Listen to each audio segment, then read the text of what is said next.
Bonjour et bienvenue dans Qui n'est pas sorcier. Aujourd'hui, le cartilage.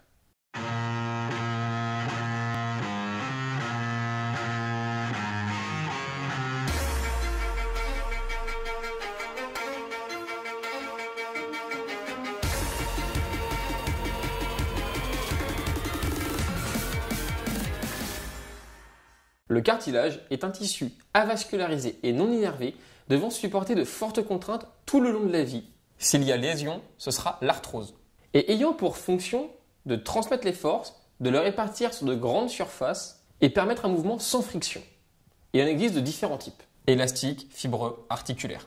Il est composé à 5% de chondrocytes ayant pour but de maintenir la MEC. Et à 95% de la MEC composée majoritairement d'eau, de protéoglycanes et de collagène. Majoritairement.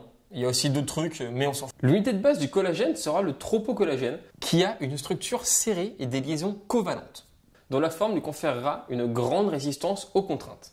Le collagène sera formé ici de 3 couches, une superficielle, une médiane, une profonde, qui répondront différemment aux contraintes. Il sera donc anisotrope. Les protéoglycanes sont formés d'acides hyaluroniques liés à des gags, LOL, qui seront chargés moins et extrêmement hydrophiles. L'association protéoglycane et eau formera un gel. Le protéoglycane pourra absorber jusqu'à 50 fois son poids en eau, 20 fois in vivo. L'eau sera plus présent en surface qu'en profondeur, profondeur où il sera plus fortement arrimé du fait du plus grand nombre de protéoglycanes. Les cycles de compression-décompression vont permettre donc des mouvements liquidiens et donc de nourrir le cartilage. Parlons maintenant de la viscoélasticité. Les compressions-décompressions permettront des mouvements liquidiens, tandis que les cisaillements permettront des mouvements de macromolécules. Le fluage permettra une sortie d'eau et aura pour asymptote le carré de l'épaisseur en heure. Exemple, 5 mm de cartilage donneront une asymptote à 25 heures. La relaxation provoquera une sortie d'eau jusqu'au pic de contrainte, puis il y aura une réorganisation interne du cartilage au-delà. Arrivé à l'asymptote, nous arriverons dans un nouvel état d'équilibre. La perméabilité du cartilage diminuera au fur et à mesure que les contraintes augmenteront. Nous remarquerons aussi que la réponse aux contraintes variera selon que le cartilage sera chargé ou non en eau. Passons à la lubrification. Il en existe de différents types.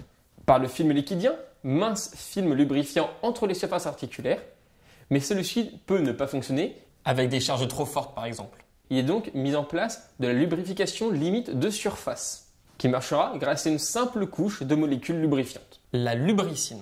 Cette lubrification va permettre de diminuer le contact direct, donc de ralentir l'usure et de permettre un mouvement sans friction. Une lubrification mixte peut aussi avoir lieu sur des cartilages non lisses, dépendantes de la charge appliquée et de la vitesse. Les frictions seront plus élevées mais les frottements seront diminués. Enfin, l'usure, qui peut être liée à 3 phénomènes.